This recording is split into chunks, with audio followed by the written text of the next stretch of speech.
हामी खाँडादेवीको मन्दिरमा प्रवेश गर्दैछौँ। यो खाँडादेवीको मन्दिर हो।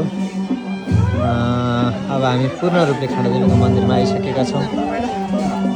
खाँडादेवीको मन्दिर माथि छ, प्राङ्गणभित्र हामी पसिसकेका छौँ। गाइजहरू यहाँहरूले हेर्न सक्नुहुन्छ, यहाँ पूजा भइरहेको छ। अनि आज पूजा कतिवटा छ भनेर चाहिँ हामीले हाम्रो भाइको पूजामा गएको हामीले यो चाहिँ राँगा, यो चाहिँ हाम्रो आज पूजा अर्को तर्फबाट आउँदैछ। पूजा एउटा दुईटा,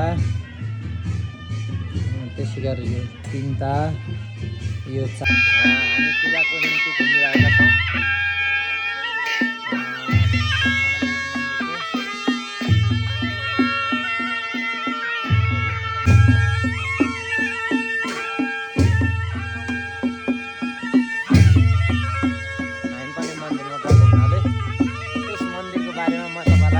खाँडादेवी मन्दिर भनेको रामेछाप जिल्लाको प्रसिद्ध मन्दिर हो। यस मन्दिरमा यसरी बाजा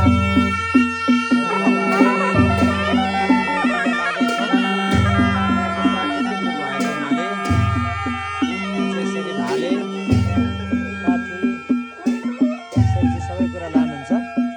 यो हाम्रो गाउँको धेरै ठुलो मन्दिर हो। सोलीमा डोलीमा पूजा आजामा सबै वेशभूषाको निम्ति यो वेटिङ गर्ने ठाउँ हो।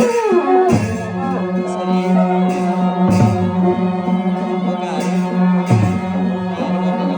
बाजाहरू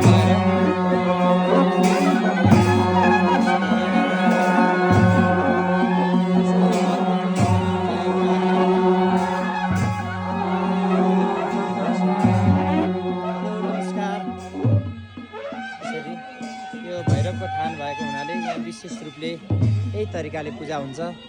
यो रामेछाप जिल्लाको खाँडादेवीको मन्दिर भएको हुँदा यहाँ सम्पूर्ण भक्तजनहरू यसरी पूजा गर्न आउनुहुन्छ। अब म माथिल्लो सिँढीमा चढ्न गएँ। त्यही हिसाबले गर्दाखेरि यहाँ सुरक्षाकर्मी साथीहरू पनि हुनुहुन्छ। उहाँहरूले केही पर्ला भनेर सुरक्षा दिइरहनुहुन्छ। यो चाहिँ विशेष मन्दिर हो।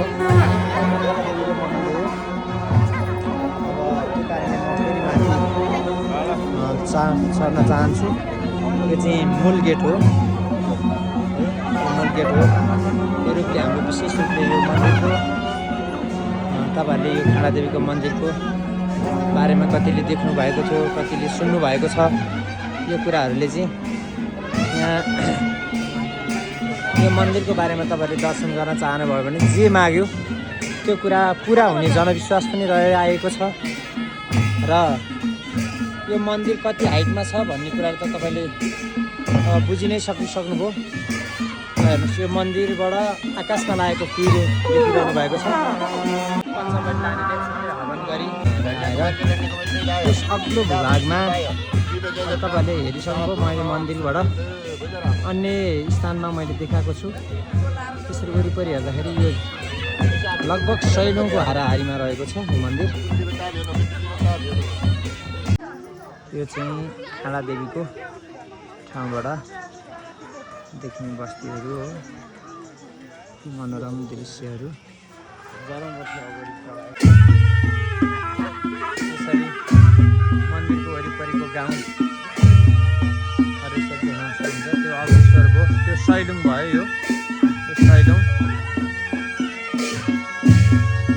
यहाँको विशेषता भनेको यो त्रिशुलले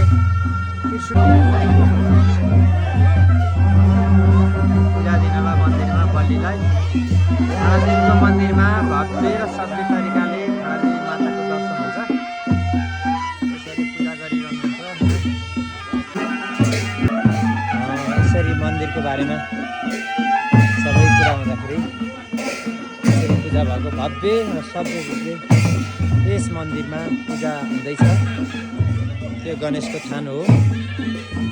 गणेशको थानबाट पूजा सुरु हुन्छ। गणेशको थान